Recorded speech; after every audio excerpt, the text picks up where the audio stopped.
Halo Sobat TSC, ada sebuah kunci sukses yang sangat jarang diberitahukan, jarang dibahas, dan jarang juga diajarkan.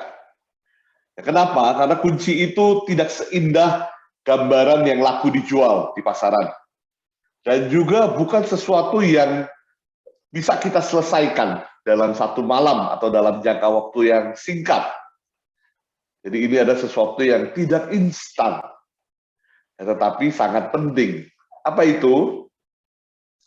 Angela Duckworth, seorang penulis buku bestseller dan seorang profesor di sebuah universitas di Amerika Serikat, memperkenalkan kepada kita sebuah konsep lama, tetapi konsep ini menjadi baru juga, yaitu konsep mengenai grit. Ya, apa itu grit? Grit itu bisa kita terjemahkan kalau dalam bahasa Indonesia itu sebagai kegigihan, atau sebagian mungkin akan menerjemahkannya sebagai ketabahan. Ya. Dan walaupun kita tahu kegigihan itu sesuatu yang penting dan sesuatu yang positif, tapi banyak di antara kita yang tidak sungguh-sungguh menyelami apa itu artinya menjadi gigih. Sebelumnya jangan lupa untuk like video ini jika bermanfaat, subscribe dan nyalakan notifikasi untuk terus mendapatkan konten-konten bermanfaat seputar sales, leadership, dan service excellence. Komen di bawah jika ada diskusi atau pertanyaan, dan share kepada rekan-rekan sejawat yang membutuhkan. Nah, Sobat SC, mari kita lihat terlebih dahulu beberapa buah contoh, ya, seperti siapa yang tidak kenal dengan J.K. Rowling, penulis serial novel Harry Potter yang sangat terkenal. Ya, tidak hanya laris sebagai novel, ya, kesuksesan buku Harry Potter juga berlanjut hingga ke layar lebar, ya, dan menjadikan Rowling sebagai salah satu orang terkaya di dunia. Nah, mungkin kita berpikir bahwa enak sekali yang bisa menjadi orang terkaya, salah satu orang terkaya di dunia hanya dengan menulis buku anak-anak.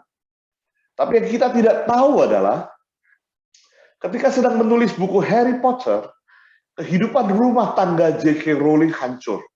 Dan dia harus mengurus putri kecilnya sendirian dengan ekonomi pas-pasan. Dan sebelum menerbitkan Harry Potter, J.K. Rowling sudah menulis sejak dia berusia 6 tahun. Dan sempat ditolak setidaknya 12 kali oleh penerbit buku. Nah, begitu pula dengan Jose Mourinho, ya, atau The Special One. Ya, salah satu pelatih sepak bola andal yang sering sekali membawa tim mendapatkan trofi-trofi penghargaan. Ya. Awalnya, Jose Mourinho bercita-cita menjadi pemain sepak bola dan sudah berlatih sangat keras untuk hal itu, tetapi tidak kesampaian. Sehingga lalu akhirnya kuliah di jurusan lain, tetapi karena hasratnya pada dunia sepak bola terus membara, singkat cerita dia akhirnya kembali ke bidang olahraga. Ya, kuliah di bidang olahraga, mengambil sertifikasi pelatih, lalu mulai menjadi asisten pelatih, pelatih tim junior, sampai akhirnya bisa menjadi salah satu pelatih legendaris seperti hari ini. Ada juga Jeff Bezos. Jeff Bezos, pendiri Amazon, salah satu orang, bahkan mungkin masih orang terkaya di dunia. Ya, Jeff Bezos juga sudah kenyang jatuh bangun membangun bisnis di internet. Ya, beragam idenya gagal total, yang membuat dia rugi jutaan bahkan miliaran dolar. Berbagai macam ide seperti situs pelelangan atau toko-toko online di awal-awal itu gagal total. Tetapi dari kegagalan itulah dia akhirnya sukses membangun Amazon seperti yang kita kenal hari ini. Dan belum lagi ada cerita-cerita di balik perjuangan Colonel Sanders atau Kentucky Fried Chicken yang ditolak lebih dari 1000 kali. Ada Sylvester Stallone yang dijamin oleh para produser film tidak akan pernah bisa menjadi bintang film, tetapi hari ini sukses dan juga menjadi salah satu legenda. Nah, apa sebenarnya kunci kesuksesan mereka ini? Ya, mungkin sebagian dari kita sering menganggap mereka memiliki privilege, atau mereka cuma sekedar beruntung berada di tempat yang tepat di waktu yang tepat. Padahal sebenarnya kita tidak mengerti apa yang mereka jalani. Ya, ada sebuah ilustrasi yang sangat terkenal yang diberi nama The Iceberg Illusion. ilustrasi ini menggambarkan bahwa sukses itu hanyalah sebuah iceberg atau sebuah bongkahan es di laut, di mana orang-orang hanya melihat atasnya saja, ya, dan orang melihat kesuksesannya, kekayaannya, gelarnya, jabatannya, hasilnya. Padahal di balik itu semua ada kegigihan, ada dedikasi, ada kerja keras, ada disiplin, ada pengorbanan, ada kegagalan, ada kekecewaan, dan yang lain-lain. Ya, jadi orang-orang yang sudah sukses, ya, itu hanya menjadi sedikit dari banyak contoh bahwa apa? Bahwa kita tidak tahu apa yang dilakukan mereka di tempat-tempat yang tidak terlihat di saat-saat yang tidak kita ketahui. Ya, Angela Duckworth, ya, kembali kepada Angela Duckworth memperkenalkan konsep grit, ya, untuk menjelaskan bahwa kegigihan yang dimiliki oleh seseorang ketika melakukan sesuatu itu sangat penting.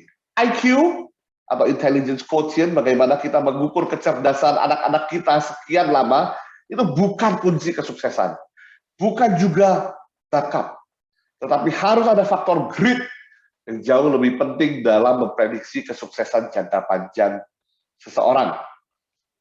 Angela menyebutkan bahwa seseorang yang memiliki kegigihan akan mengerjakan sesuatu dengan penuh fokus, sehingga dia juga akan setia untuk terus mengerjakan hal tersebut. Orang yang gigih itu bukan hanya jatuh cinta pada pekerjaannya, tetapi terus mencintai apa yang dia lakukan. Nah, sebuah studi yang dilakukan oleh UBS dan PricewaterhouseCoopers, ya, itu menemukan bahwa memang kecerdasan bukan kunci utama dari rahasia sukses para miliarder. Ya, dalam laporan yang berjudul 2019 Billionaires Report, ada 3 hal yang menjadi kunci kesuksesan para miliarder. Ya, digambarkan bahwa pertama, mereka memiliki minat yang tinggi dan mengambil resiko secara cerdas. Yang kedua, mereka fokus dalam bisnis mereka. Nah, yang ketiga ini adalah begini, mereka memiliki kegigihan serta keteguhan yang tinggi, bahkan dalam situasi yang tidak mendukung.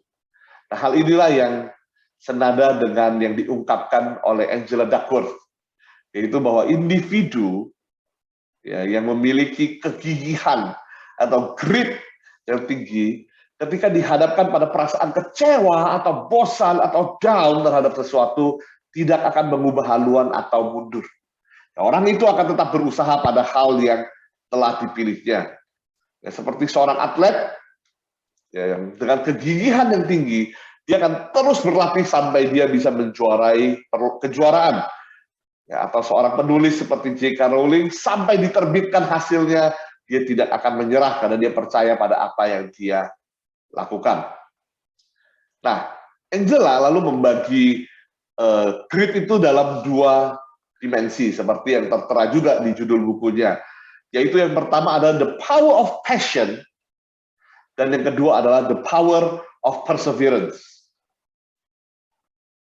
The power of passion, yang menurut Angela itu adalah satu kemampuan untuk mempertahankan minat pada satu tujuan. Ya, passion menciptakan koneksi dari sesuatu yang belum ada menjadi ada, melahirkan sesuatu yang baru, mengubah sesuatu yang lama menjadi inovasi yang berguna, yang baru dan yang diminati. Ya, orang yang memiliki the power of passion, ya, biasanya tidak mudah gampang goyah minatnya. Ya, walaupun keadaan berubah-berubah. Ya, individu yang memiliki grit, memiliki power of passion, akan tetap mempertahankan minatnya dalam jangka panjang. Nah, itu adalah berbicara mengenai the power of passion. Yang kedua ada the power of perseverance. Ketika passion tidak cukup, ya, ketika perjuangan menjadi jangka panjang dan diwarnai oleh banyak sekali tantangan, hambatan, dan kesulitan, maka ada satu unsur menemukan tujuan dan komitmen pada tujuan tersebut, komitmen pada usaha itu dalam jangka waktu yang lama, itulah yang disebut dengan the power of perseverance. Ya, lalu jadi bagaimana agar seseorang bisa punya the power of passion dan the power of perseverance itu, bagaimana agar kita bisa memiliki grit dalam kehidupan kita. Angela mengatakan bahwa itu bisa dilakukan dari internal maupun dari eksternal. Ya, dari internal kita bisa memupuk minat, ya, lalu fokus berlatih sehingga kita menjadi ahli di apa yang kita lakukan. Kita bisa mencari, lalu setelah menemukan itu, lalu kita mengembangkan sense of purpose dalam pekerjaan yang kita lakukan, ya, sehingga kita bisa bertahan walaupun kita sedang ragu-ragu atau keadaan nanti sedang sulit. Jadi kegigihan itu bisa ditimbulkan dari dalam, terutama dengan apa? Dengan tujuan, ya, dengan purpose, dan dengan minat dan terus fokus berlatih. Dari luar, ya, bisa ditumbuhkan, misalkan dari orang tua kepada anak-anaknya, dari seorang leader kepada anggota timnya, atau dari orang lain seperti coach atau mentor yang bisa membimbing seseorang melewati waktu-waktu yang sulit sambil mengembangkan grit, the power of passion, dan the power of perseverance ini.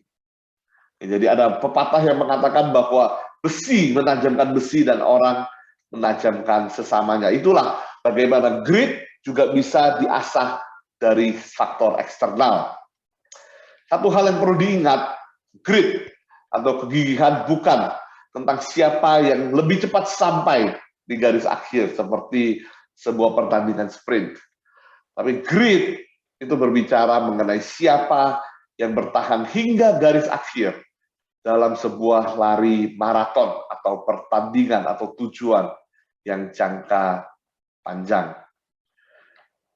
Nah, bagaimana lebih lanjut kita mempertahankan, mengembangkan grit, mengembangkan dan mempertahankan the power of passion dan perseverance itu?